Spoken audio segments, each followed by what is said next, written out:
बिस्मिल्लाहिर्रहमानिर्रहीम। अस्सलाम वालेकुम दोस्तों, आज हम इस पॉडकास्ट में दोबारा आपके पास हाजिर हुए हैं। आज मेरे साथ डॉक्टर बसीर अहमद ख़ान, सहारा हॉस्पिटल परभनी। ये जहां एक माहिर नफ्सियात है, अपने पेशे में एक माहिर की हैसियत रखते हैं, वहीं समाज के अंदर, माशरे के अंदर अपनी दीनी, समाजी और मिली खिदमत के लिए भी अच्छी तरह से जाने जाते हैं। आज हम एक ऐसा मौजू लेकर आपके सामने हाजिर हुए हैं जिसको आपने कई मरतबा गैर महसूस तरीक़े से उस चीज़ को आपने महसूस किया होगा, या ये भी हो सकता है कि कई बार आपके सामने ये चीज़ आई लेकिन आप उसे ना समझने की वजह से नज़रअंदाज कर गए। ये होती है समाजी नफ्सियात। अभी समाजी नफ्सियात क्या होती है ये उसका माहिर ही हमें बता सकता है। मैं उसकी कोई एक तारीफ़ बयान करूँगा, आप उसकी कोई एक तारीफ़ बयान करें, लेकिन जो अपनी फील्ड का परफेक्ट होता है वो इसके बारे में हमें सही से बता पाएगा। तो आज हम डॉक्टर बसीर से समाजी नफ्सियात इस मौजू पर बात करेंगे। साथ ही साथ इस्लाम, जिसे हम एक निज़ाम हयात कहते हैं, और ऐसे ही इस्लाम को निज़ाम हयात नहीं कहा जाता। इस्लाम के कई पहलू हैं जिसमें हम इंसानी उक़्वत, आलमी भाईचारा, ये जो आज दुनिया आलमी भाईचारे का ढोंग पीट रही है, लेकिन इस्लाम ने इसकी वाह क्या बेहतरीन तशरीह की है। आज ये भी हम डॉक्टर बसीर के ज़रिए इसके बारे में भी आज हम मालूमात हासिल करेंगे। तो मैं अपने इस पॉडकास्ट में डॉक्टर बसीर अहमद ख़ान का इस्तकबाल करता हूँ। अस्सलाम वालेकुम डॉक्टर साहब। वालेकुम अस्सलाम रहमतुल्लाहि व बरकातुहू। जज़ाकुमुल्लाह खैर सलमान सर, आपने जो है मदद किया मुझे इस काम के वास्ते। वैसा मेरे व्यूवर्स के लिए आपकी शख्सियत कोई नई नहीं है, सारे व्यूवर्स आपको बहुत अच्छे से जानते हैं। मैं समझता हूँ फेसबुक, यूट्यूब के ऊपर भी मेरे बहुत सारे व्यूवर्स आपको फॉलो करते हैं, और आप जो है तो अक्सर डॉक्टर बसीर साहब के वीडियोस फेसबुक के ऊपर ख़ास तौर से अगर आप उनका पेज सर्च करेंगे तो उस पर बहुत सारे ऐसे सोशल टॉपिक्स है, दीनी जो है तो टॉपिक्स है, इसके ऊपर मुख्तलिफ वीडियोस आते हैं। तो बिल्कुल अगर ऐसी शख्सियत हमारे शहर परभनी में है तो हम इनसे इस्तेफ़ादा क्यों नहीं उठाएंगे। लोग अपने पॉडकास्ट के लिए पूरा इंडिया घूम रहे हैं कैमरा और अपना बूम लेकर, तो डॉक्टर बसीर साहब हमारे साथ है। इंशाल्लाह आज हम इनसे जो है तो ज़रूर इस मौजू पर बात करेंगे। तो डॉक्टर साहब, आप आपकी फ़ील्ड के माहिर है, जो है तो एक शानदार एक हॉस्पिटल यहाँ पर चलाते हैं, और बहुत सारे आपका जो ट्रीटमेंट का जो तरीक़ा है, यहाँ जो पेशेंट आते हैं, ना कि सिर्फ आप दवाइयाँ और गोलियों के ज़रिए उनका इलाज करते हैं, बल्कि मैं जहाँ तक मेरा तजुर्बा है, आप एक सोशल लेवल पे जाकर भी उनके अंदर जो बीमारियों के ताल्लुक से या किसी और चीज़ के ताल्लुक से जो गुमराहकुन बातें, आप उनके जहन से उसको नोच कर खरोच कर निकाल देते हैं। तो मेरे लिए तो इस मौजू पे डॉक्टर बसीर से अच्छा कोई था नहीं। तो आइए हम अपनी बात की शुरुआत करते हैं। डॉक्टर साहब, थोड़ा सा जो समाजी नफ्सियात है, मेरे जो व्यूवर्स है या जो पहली मरतबा नफ्सियात का एक नया पहलू उनके सामने आ रहा है, समाजी नफ्सियात, वो कहेंगे भाई हमने तो ये कभी समाजी नफ्सियात सुनी नहीं है। तो थोड़ा सा आप उनके लिए एक्सप्लेन कीजिए उसको कि समाजी नफ्सियात क्या होती है। इंसान को अल्लाह रब्बुल आलमीन ने दो सलाहियतों से बख्शा है। पहली, उसको बेइंतहा अक्ल उसने नवाजी है, जिसके ज़रिए, उस अक़ल के ज़रिए उसने तमाम जानवरों को जो है पीछे छोड़ दिया और अपनी एक हैसियत जो है सरज़मीं पे बनाई है। और उसी एतबार से उसकी इनफरादी नफ्सियात एक जो डेवलप होती है, फिर नफ्सियात के बाद उसके नफ्सियाती अमराज़ वग़ैरह जो डेवलप होते हैं, तो उन नफ्सियाती अमराज़ के इलाज के लिए हम यहाँ बैठे हुए हैं जी। लेकिन ये तो बहुत ही शख्सी और इंडिविजुअल लेवल पे हो गया। इंसान को दूसरी जो सलाहियत उसने बख्शी है, अल्लाह रब्बुल आलमीन ने उसे ख़ानदान वाला बनाया, समाजी जो है जानवर बनाया। जी जी जी।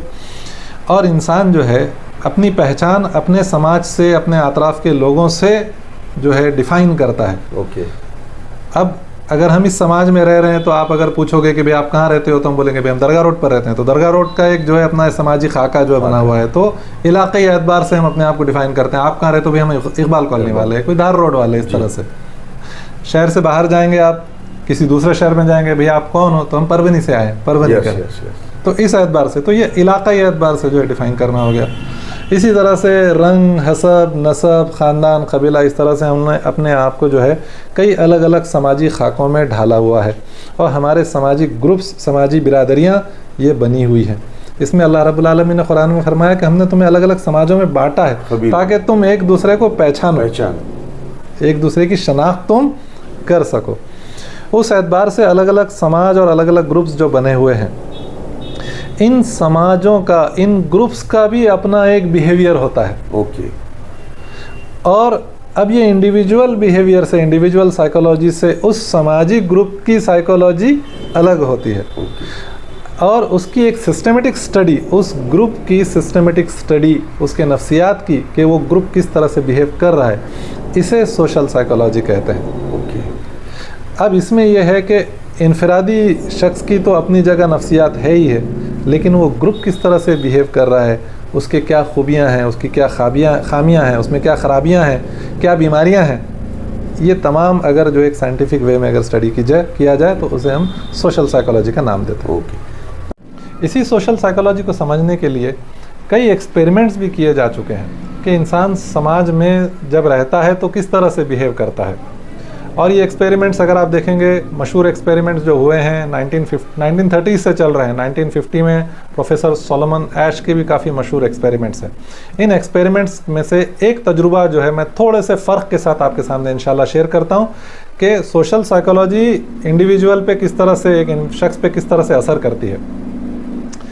मिसाल के तौर पे 20 लोगों को एक जगह जमा किया गया, जिसमें से 19 लोग जो हैं, 19 कैंडिडेट्स उस एक्सपेरिमेंट में बतौर एक्टर्स हैं, एक स्क्रिप्ट पर चल रहे हैं। They are not a part of the experiment. वो 20वां शख्स है जो सिर्फ उस पर ही तजुर्बा हो रहा है, लेकिन उसको पता नहीं कि ये बाकी के 19 लोग जो हैं वो मेरे साथ, उसको लग रहा है कि बस मेरे जैसे ही लोग हैं। उसको ये नहीं पता कि ये लोग जो है वो खुद एक्सपेरिमेंटर्स हैं, वो कर रहे हैं उसके ऊपर में एक्सपेरिमेंट। अब क्या हुआ, इन 20 लोगों को टेस्ट के लिए उन्होंने जो है एक फिगर दिया ट्रायंगल का और कहा कि ये क्या है, आप इसका आंसर लिखिए।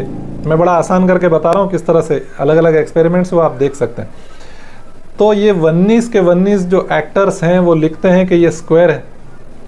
अब ये शख्स देख रहा है कि यार ये फलाना इतना होशियार है, ये डॉक्टर है, ये लॉयर है, ये टीचर है, ये जो है बिजनेसमैन है, और इन्हें क्या आंसर लिख रहा है, तो बोल रहा है कि भाई ये तो स्क्वायर है। वो भी लिख रहा है ये स्क्वायर है, ये भी लिख रहा है स्क्वायर है, ये भी लिख रहा है स्क्वायर है। जब 19 लोग ये लिख रहे हैं कि ये स्क्वायर है, तो इस शख्स के हाथ में, जबकि उसको पता है कि ट्रायंगल का फिगर है, उसके आँखों ने ट्रायंगल देखा, उसके दिमाग ने तस्दीक किया कि ये ट्रायंगल है, इसके बावजूद भी वो महज सोशल कन्फर्मिटी के लिए कि उसका मजाक न बन जाए इस 20 लोगों में या और किसी वजह से, तो वो भी जवाब में ट्रायंगल के बदले स्क्वायर लिखता है। ये होता है सोशल कन्फर्मेशन के लिए इंसानों का एक बिहेवियर मॉडिफिकेशन किस तरह से अपने आप को कर देते हैं। यहाँ तक कि कई ऐसी चीज़ें जो बज़ात खुद उनको गलत मालूम होती हैं, लेकिन सोशल प्रेशर्स के चलते for conformation, for social standing और उसमें इंटीग्रेशन के लिए ये लोग उस चीज़ को मान लेते हैं। और ये भी एक अहम वजह बनती है समाजी साइकोलॉजी, समाजी नफ्सियात को हमको पढ़ते रहने की, उसके बारे में जानने की। अभी सोशल साइकोलॉजी आपने जैसा कहा कि कुरान मजीद में अल्लाह ताला ने इरशाद फरमाया कि हमने तुमको कबीलों में, अलग अलग कबीलों में इसलिए बनाया ताकि तुम एक दूसरे को पहचान सको। लेकिन आज हम अगर हमारे समाज का, अगर हमारे माशरे का जायज़ा ले तो एक अलग कबीला होना बरतरी की बात बनी हुई है ना। यानी ये कहना कि हम आला नस्ल है, हमारा हसब नसब, हमारी ज़ात आला ज़ात, जहाँ तक मैं समझता हूँ ख़तन जो है तो कुरान का ये मकसूद नहीं था, क्योंकि नबी करीम सल्लल्लाहु अलैहि वसल्लम का हज्जतुल विदा का जो खुतबा है, किसी अरबी को, किसी अजमी पर, किसी गोरे को, किसी काले पर कोई फौक़ियत नहीं है। तो क्या ये जो समाजी नफ्सियात है आज हम जो देख रहे हैं, इसके मुज़िर असरात हमारे माशरे के लिए, ख़ास कर मुस्लिम माशरे के लिए क्या ये नुकसानदा है?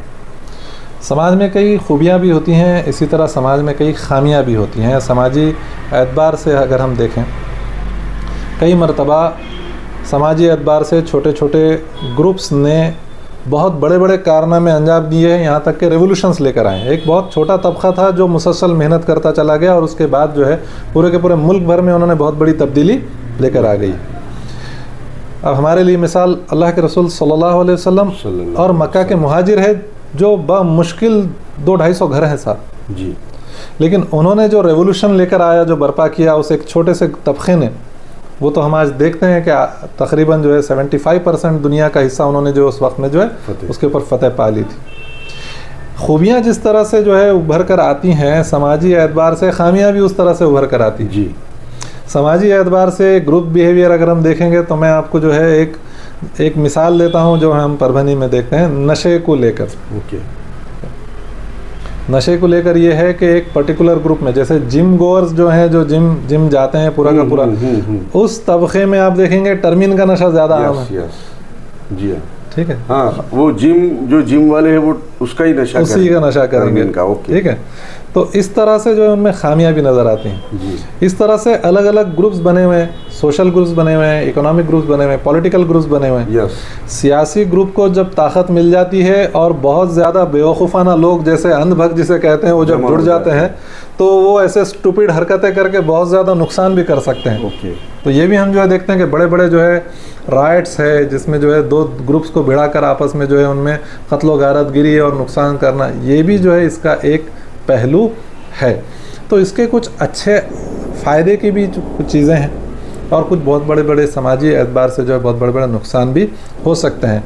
किस एतबार से वो समाजी ग्रुप अपनी तरबियत कर रहा है, वो सोशल ग्रुप अपनी तरबियत कर रहा है, इसके ऊपर बहुत कुछ डिपेंड करेगा, निर्भर करेगा कि आगे जाके वो समाज में खैर का काम करता है या शर का काम करता है। अच्छा, अब ये ठीक है, मैं समझता हूँ कि व्यूवर्स बहुत आसानी से डॉक्टर साहब ने बड़े ही सलीस अंदाज में समाजी नफ्सियात हमको जो है तो एक हमारे आसपास की मिसाल के ज़रिए हमको ये बात समझा दी है।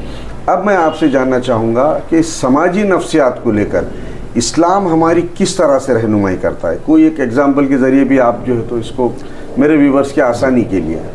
रोज़मर्रा की ज़िंदगी में भी हम 5 वक्त मस्जिद में जाकर नमाज़ पढ़ना जो फ़र्ज़ किया गया जी, तो ये एक बहुत बड़ी सोशल इंटीग्रेशन की ड्रिल होती है। ओके। मस्जिद में जो पहले आएगा उसको पहला नंबर लगेगा। सही।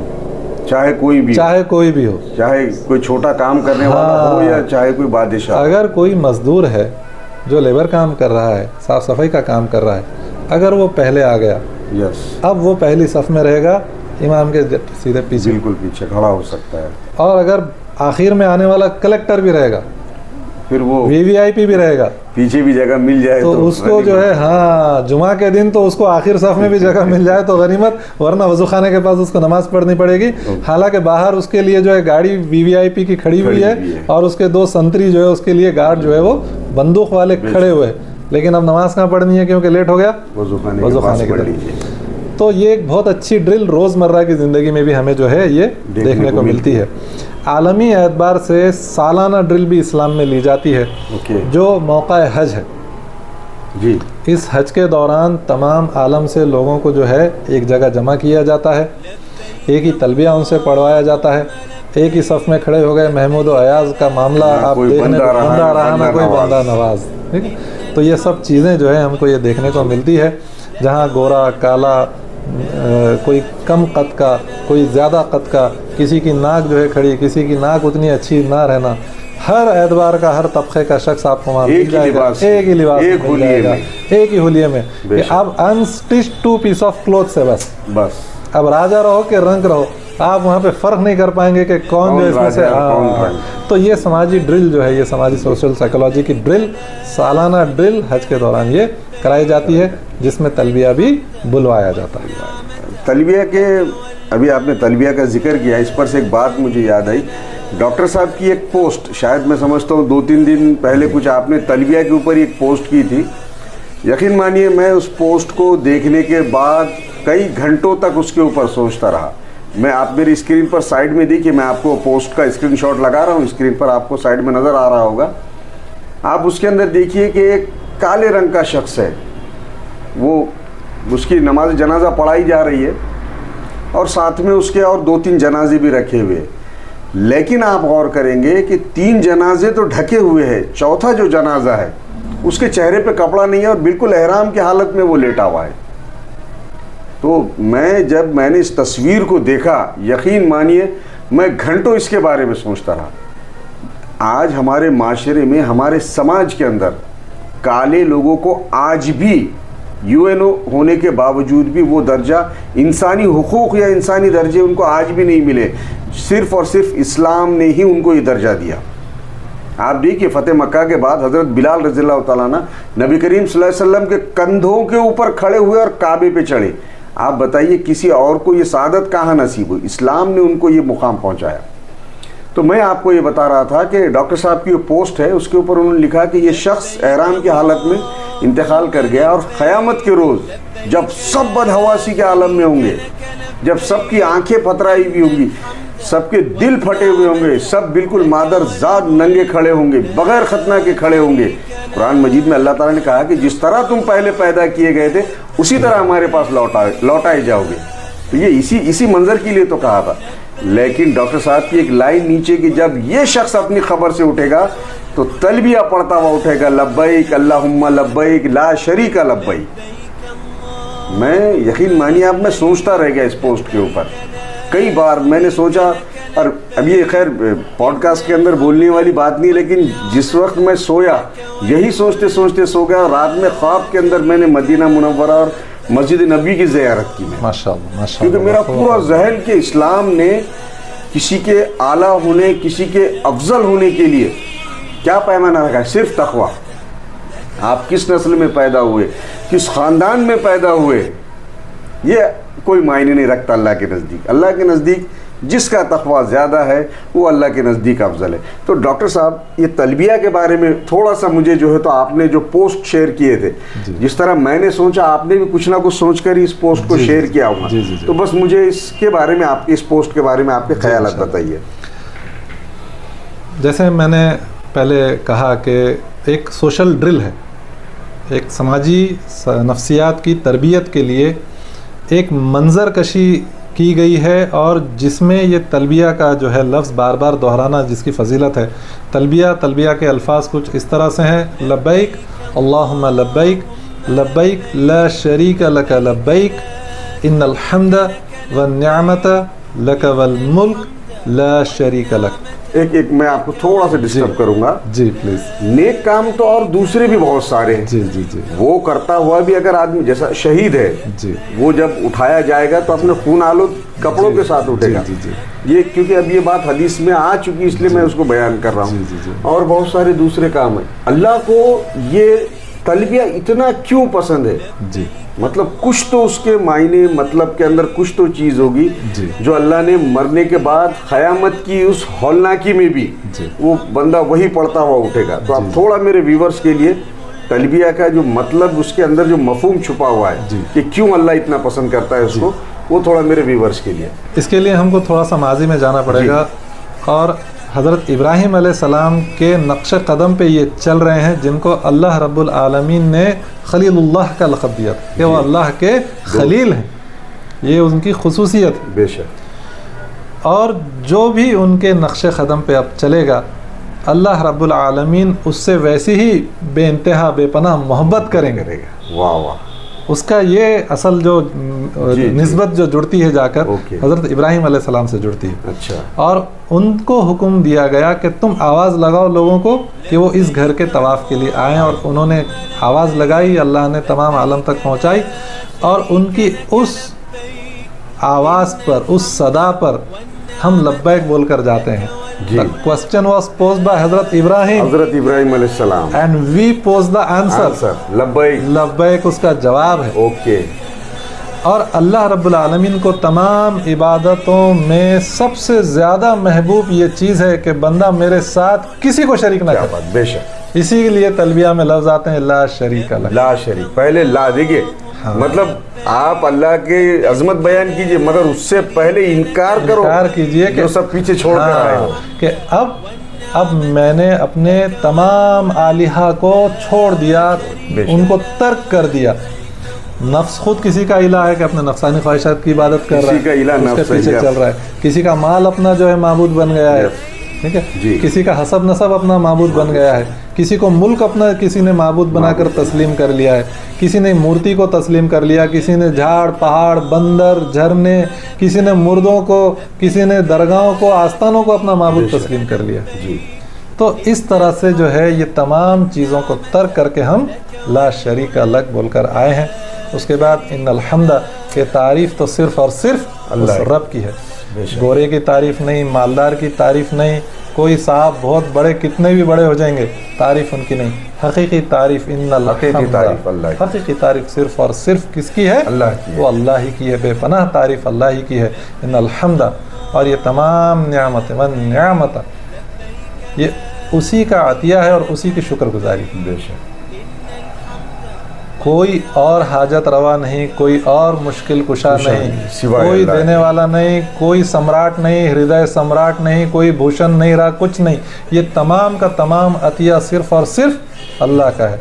और वो एक बात आप अच्छी बता दें कि जिसको ज़मीन पर कुछ मिला हुआ है ये तो उसके टेस्ट के लिए उसको दिया अल्लाह ने, किसी को मुल्क दे दिया।